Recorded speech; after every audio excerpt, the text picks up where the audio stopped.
بسم اللہ الرحمن الرحیم. Unit 4 B plus negative and B plus interrogative.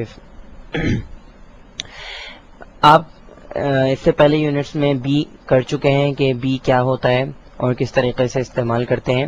آپ جانتے ہیں کہ بی ایک ہیلپنگ ورب ہے جو کوئی ایکشن ظاہر نہیں کرتا، یہ صرف یہ بتاتا ہے کہ کوئی شخص یا کوئی چیز کیسی ہے.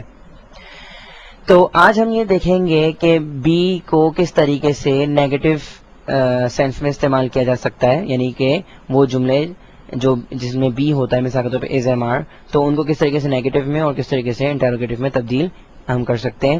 سب سے پہلے ہم یہ دیکھیں گے کہ ناٹ ایک ایسا ایڈورب ہے اور ایک ایسا ورڈ ہے جو کسی بھی جملے کو نیگیٹو میں تبدیل کر دیتا ہے.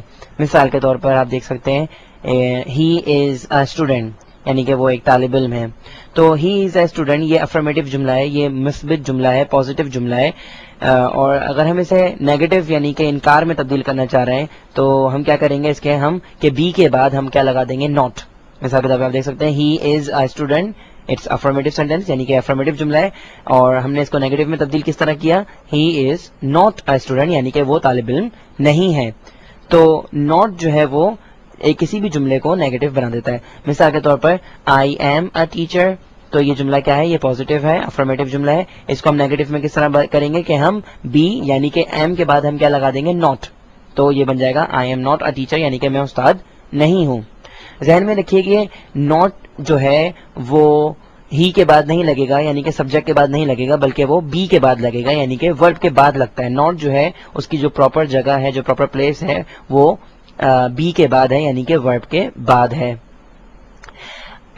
نمبر 2 یعنی کہ to make a sentence interrogative. اگر آپ کو بی کے جملوں کو یعنی کہ کیا کرنا ہے، آپ نے کسی جملے کو اگر آپ نے انٹروگیٹو کرنا ہے یعنی کہ آپ نے سوالیہ بنانا ہے، اس کو یعنی سوال میں تبدیل کرنا ہے، تو آپ کو کیا کرنا پڑے گا کہ آپ جسٹ صرف ہیلپنگ ورب کو سبجیکٹ سے پہلے رکھ دیجئے. مثال کے طور پر یو آر اے اسٹوڈنٹ یعنی کہ تم ایک طالب علم ہو. آپ اس میں کیا کریں کہ یو آر کو جو ہے آپ یو سے پہلے رکھ دیں گے اگر، تو آپ کیا ہو جائے گا، وہ جملہ سوالیہ بن جائے گا یعنی کہ آر یو اے اسٹوڈنٹ، کیا تم طالب علم ہو. اسی طریقے سے شی از اے ڈاکٹر یعنی کہ وہ ڈاکٹر ہے. تو اگر آپ نے اس کو اس جملے کو اگر آپ نے سوال میں تبدیل کرنا ہے تو آپ کیا کریں کہ اس کو شی سے پہلے رکھ دیں، تو کیا بن جائے گا، از شی اے ڈاکٹر یعنی کہ کیا وہ ڈاکٹر ہے. Short answer and long answer. Short answer کا مطلب ہے مختصر جواب اور لانگ آنسر کا مطلب ہے طویل جواب. اب جب بھی ہم کسی سے بات کرتے ہیں تو عام طور پر ہم مختصر جواب دیتے ہیں، لیکن کوئی شخص طویل جواب بھی دے سکتا ہے. مثال کے طور پر اگر کوئی کہتا ہے آر یو اے ٹیچر، کیا تم استاد ہو، تو آپ کہہ سکتے ہیں ہاں میں ہوں یا ہاں میں نہیں ہوں. مثال کے طور پہ آر یو اے ٹیچر تو آپ کہیں گے یس آئی ایم اور نو آئی ایم ناٹ. تو یہ جو ہے کیا کہلائے گا، یہ مختصر جواب کہلائے گا، شارٹ آنسر کہلائے گا.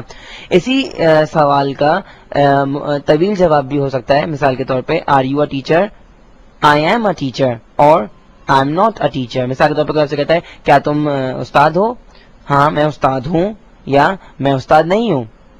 اسی طریقے سے نمبر 2 ایگزامپل کو دیکھیے، آر دے ایٹ ہوم، کیا وہ گھر پر ہیں، yes they are, no they are not, ہاں وہ ہیں نہیں وہ نہیں ہے. تو یہ ہاں وہ ہیں اور نہیں وہ نہیں ہے یعنی کہ یس دے آر اور نو دے آر جو ہے وہ شارٹ آنسر ہے، شارٹ رپلائی ہے. اور آپ دیکھ سکتے ہیں کہ اسی سوال کا لانگ آنسر کیا ہو سکتا ہے، آر دے ایٹ ہوم، کیا وہ گھر پر ہیں، دے آر ایٹ ہوم، وہ گھر پر ہیں، اور they are not at home, وہ گھر پر نہیں ہے. تو یہ بات ذہن میں رکھیے کہ عام طور پر جب ہم بات چیت کرتے ہیں انگریزی زبان میں تو ہم شارٹ رپلائز کو استعمال کرتے ہیں زیادہ تر. تو میری بھی رائے آپ کو یہی ہے کہ آپ شارٹ رپلائز کو اپنے اسپوکن لینگویج میں استعمال کریں، کیونکہ یہ بہت آسان ہے اور اس سے انسان بہت روانی سے انگریزی بول سکتا ہے.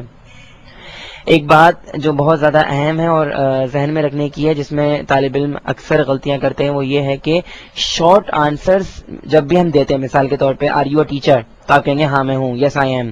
تو in short answers contraction is not possible after yes, یعنی کہ اگر آپ کا جواب ہاں میں ہے، یس میں ہے، تو اس کے بعد کانٹریکشن جو ہے وہ پاسبل نہیں ہے. کانٹریکشن کیا ہوتی ہے، یہ ہم اس سے پہلے کے یونٹس میں ہم یہ چیز دیکھ چکے ہیں.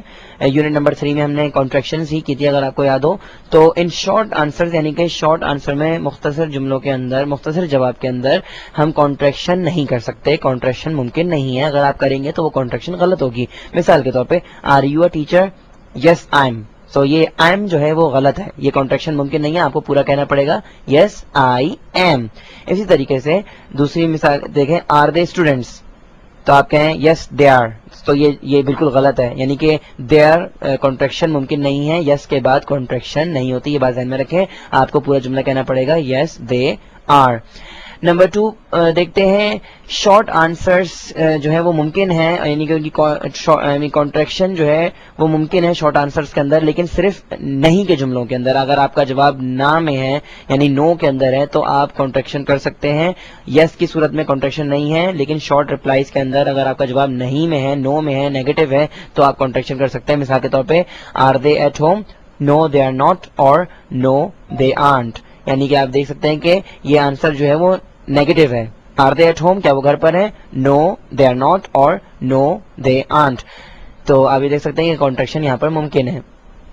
اب سوال یہ پیدا ہوتا ہے کہ یس کے جملوں میں کانٹریکشن کیوں ممکن نہیں ہے, اور نو کے جملوں میں یعنی کہ نو کے شارٹ ریپلائز میں کانٹریکشن کیوں ممکن ہے. اس کی وجہ یہ ہے کہ یہاں پر ہمارے پاس ورب کے بعد کچھ چیز نہیں ہے.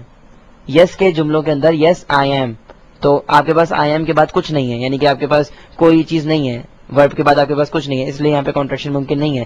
جبکہ آپ کے پاس نو دے آر ناٹ, تو آر کے بعد آپ کے پاس ناٹ موجود ہے, اس لیے کانٹریکشن ممکن ہے. اسی طریقے سے نو دے آنٹ, تو آر کے بعد یعنی بی کے بعد کچھ موجود ہے جو کہ ناٹ ہے, لیکن اوپر کے جملوں میں بی کے بعد کچھ بھی نہیں ہے, اس لیے آپ کے پاس یعنی کہ آپ کے لیے ممکن نہیں ہے کہ آپ کو کانٹریکشن کر سکیں. بس یہ بات ذہن میں رکھیں کہ یس کے جملوں کے اندر یس کے شارٹ ریپلائز میں کانٹریکشن ممکن نہیں ہے, جبکہ نو کے شارٹ ریپلائز میں کانٹریکشن ممکن ہے.